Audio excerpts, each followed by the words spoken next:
Okay, joined by quarterback JT Daniels. We'll start with Anthony Dasher and then Mike Griffith. Well, JT, congrats on the win. But I guess from the, I know you're thrilled with that, but from the offensive standpoint, I mean, when you go back to work tomorrow, what are you going to be looking at specifically, and what are you going to have to improve on for tonight? A lot of that is the answer for tomorrow when we go back and see it. Mm-hmm. When I look at the offense, I talk about us as a whole. I think there were way too many just one player aways.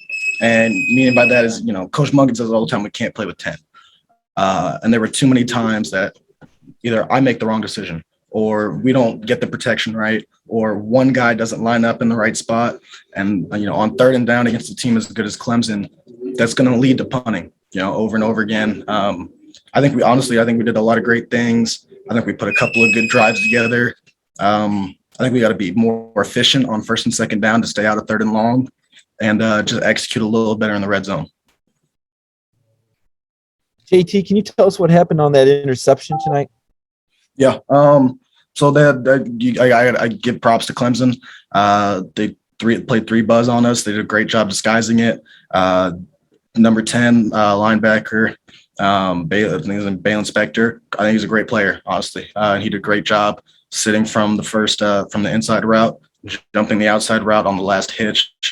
Great play by him. What do I got to do better? I got to see that it's three buzz, get the ball to the back. When they're going to drop 8 and drop in the windows, the best thing to do is get the ball to the running back and see, take our chances with him.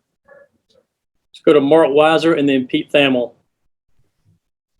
JT, how does it feel to leave here with a win over this, top 3 Clemson team, but yet I'm sure on offense you feel like you left all plays out there. I mean, can you kind of have a half and half feeling, or not one bit. We just beat Clemson. Our D-line played amazing. Our whole defense played amazing.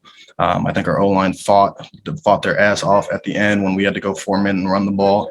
I think we did a lot of good things offensively, just not enough consistently to where you're going to put up points against Clemson. And I'd say the other thing that I'd say for the offense is we got to be a little more explosive, which is tough to do with what Clemson did today. They played a very conservative, soft zone, dropped 8 a lot. They did a lot of things they haven't shown to do too much. And I think they did a great job. Clemson did executing that scheme and making us, take what's there. We got to do that a little bit better. But in terms of, do I have a half and half feeling? Hell no. We just beat Clemson. I'm happy.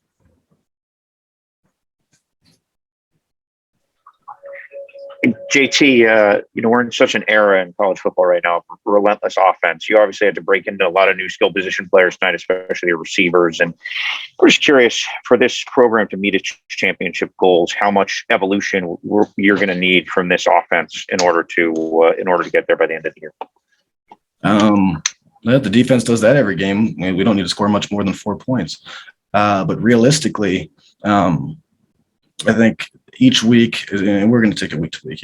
Next week, I think the biggest thing that Clemson showed us was that we need to be more explosive when teams are more explosive on creating different ways to run the ball, creating different ways to get the ball in the guys' hands quick and in space against zone teams. I think we've showed that we're really good when teams are going to play us low safety and teams are going to play us man. We've been very explosive.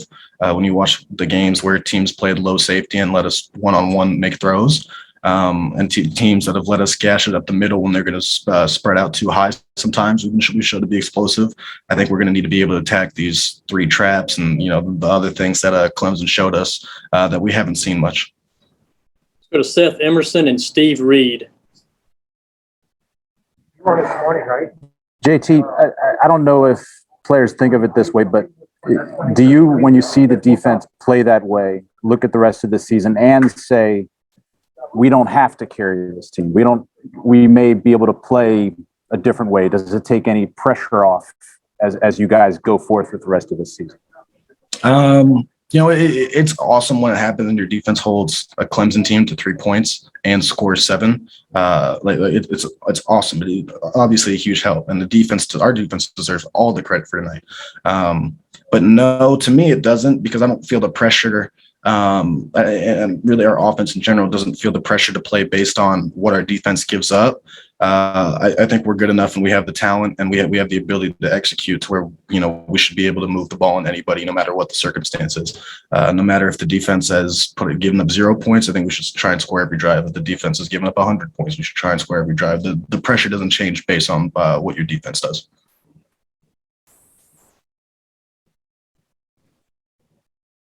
Steve Reed. JT, I wonder if you could talk about also, I mean, your defense played very well, but also Clemson's defense was pretty strong as well today. What makes that unit pretty tough? Yeah, great question. I would tell you they were very different from what we had seen on film and what we had kind of expected. A lot of times against a lot of teams, they've played a good amount more man. They've shown a lot more exotic pressures. And dropping less guys in coverage, trying to create more with their D line and linebackers secondary blitzes.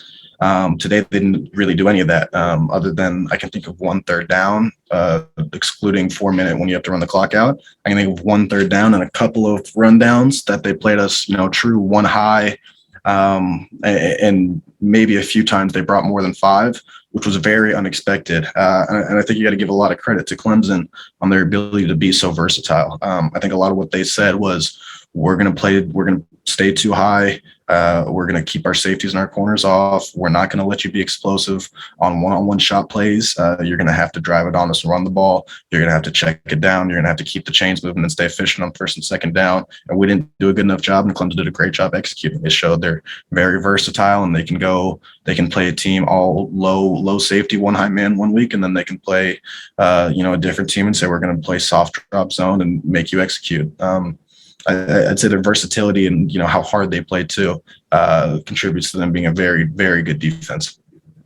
Let's go to Jeff Schultz quickly, please. JT, I know there was a lot of talk that this is just 1 game in the opener, but now that it's over, can you just talk about sort of how much weight or any pressure the players felt coming into this game, just to show maybe what you guys are all about this year? A lot of us have been consistent, especially the voices of the team, like Coach Smart, myself. I've said it a lot.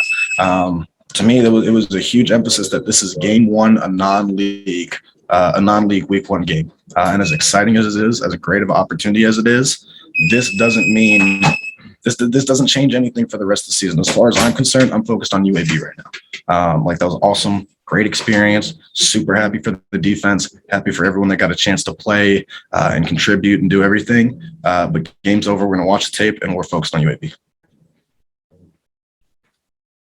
Okay, JT, thank you for your time. Congratulations, buddy.